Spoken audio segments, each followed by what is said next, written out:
नमस्कार दोस्तों, मैं डॉक्टर मनीषा महतो आज अपने यूट्यूब चैनल में आप सभी का मैं स्वागत करती हूँ। आज मैं आप लोग के समक्ष भक्ति काल का उद्भव को लेकर आई हूँ। भक्ति काल का उद्भव भक्ति काल के उदय के बारे में सबसे पहले जॉर्ज ग्रियर्सन के मत व्यक्त किया है। वे इसे ईसाइयत की देन मानते हैं। ये बहुत ही इम्पोर्टेंट है और आपको जो है यूजीसी नेट और विभिन्न तरह शिक्षकों की जो परीक्षा है उसमें पूछा जाता है कि ईसाइयत की देन कौन मानते हैं, तो आप लिख सकते हैं जॉर्ज ग्रियर्सन। दूसरा है आपका ताराचंद इसे अरबों की देन मानते हैं। तीसरा है आपका ग्रियर्सन और ताराचंद के अनुसार ब्रह्मा प्रभाव से भक्ति का आंदोलन पैदा हुआ। हजारी प्रसाद द्विवेदी के अनुसार भक्ति का उदय भारतीय चिंताधार का स्वाभाविक विकास के अनुसार भक्ति आंदोलन की शुरुआत दक्षिण में हुई, जिसके पुरस्कर्ता और प्रणेता तमिलनाडु के अलवार भक्त थे। तमिल प्रदेश के बाद भक्ति का उदय कर्नाटक और महाराष्ट्र में एक ही साथ हुआ है। भक्ति एक विराट जन आंदोलन के रूप में परिणत हो गई। 7वां पॉइंट है, द्विवेदी जी ने दक्षिण भारत के अलवार संतों को इस भक्ति भावधारा का अग्रसारक और विस्तारक माना है। इसके विकास में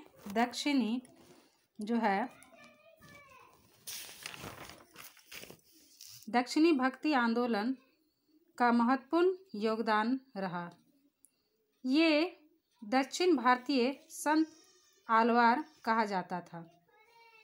आलवार तमिल भाषा का एक शब्द है जिसका अर्थ है अध्यात्म, ज्ञान एवं भगवत भक्ति में लीन महापुरुष। 9वां है, आलवार भक्तों में 12 संत सर्वाधिक महत्वपूर्ण थे। ये वैष्णव धर्मी थे। आचार्य रामचंद्र शुक्ल भक्ति आंदोलन संबंधी मान्यता है कि देश में मुसलमानों का राज्य प्रतिष्ठित हो जाने पर हिंदू जनता के हृदय में गौरव, गर्व और उत्साह के लिए वह अवकाश न रह गया। इतने भारी राजनीति उलटफेर के पीछे हिंदू जन समुदाय पर बहुत दिनों तक उदासी छाई रही।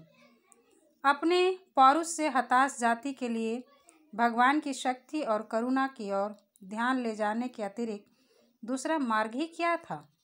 ये बहुत इम्पोर्टेंट है। आचार्य रामचंद्र शुक्ल का ये जो भक्ति आंदोलन की संबंधित मान्यता प्राप्त। इसके बाद है भक्ति काल पूर्व पीठिका। मॉनियर विलियम के अनुसार भक्ति शब्द की व्युत्पत्ति भज धातु से हुई है। भक्ति शब्द का सर्वप्रथम श्वेताश्वेतर उपनिषद में मिलता है। भक्ति आंदोलन के उदय के संबंध में कुछ विद्वानों का भी मत निम्नलिखित है।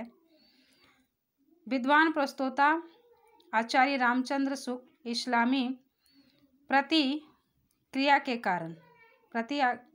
कारण और जो है हजारी प्रसाद द्विवेदी जी भारतीय चिंतन धारा की स्वाभाविक विकास मानते हैं।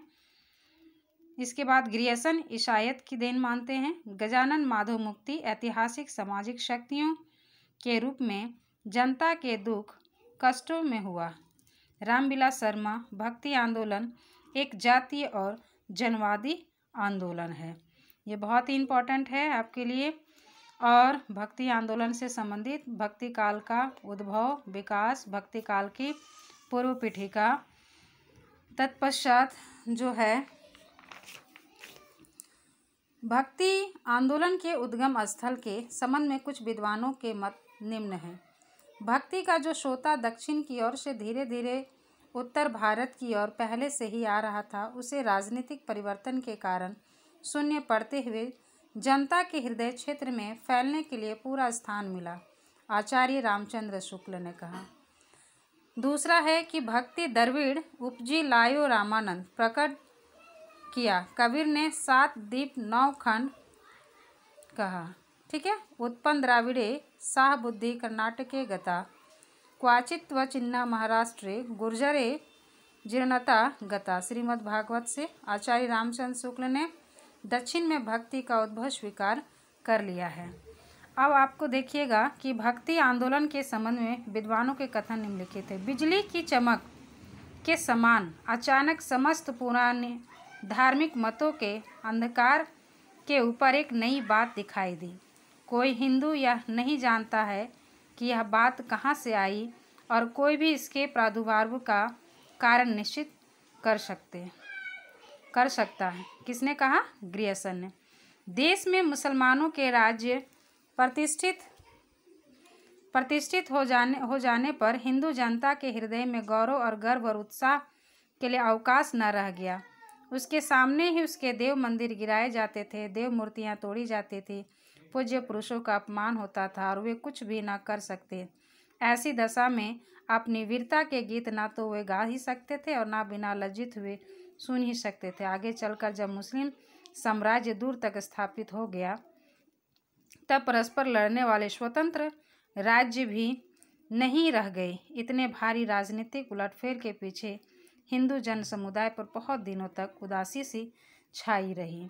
ये था भक्ति आंदोलन के संबंध में विद्वानों के कथन और भक्ति आंदोलन के उद्गम स्थल के संबंध में कुछ विद्वानों के मत मैंने।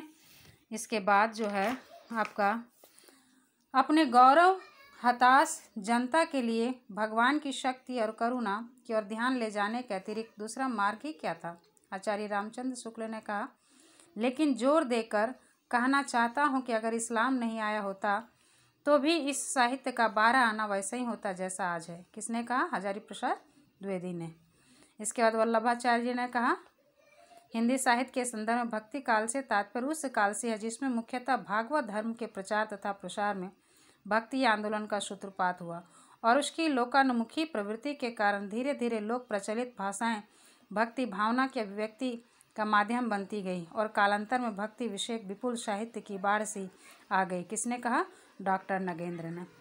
अब है भक्ति काल का नामकरण।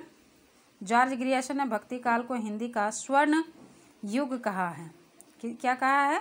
स्वर्ण काल है, स्वर्ण काल कहा है। ये आपको नाम याद रखना पड़ेगा। डॉक्टर रामविलास शर्मा ने भक्ति काल को लोक जागरण काल नाम से पुकारा है।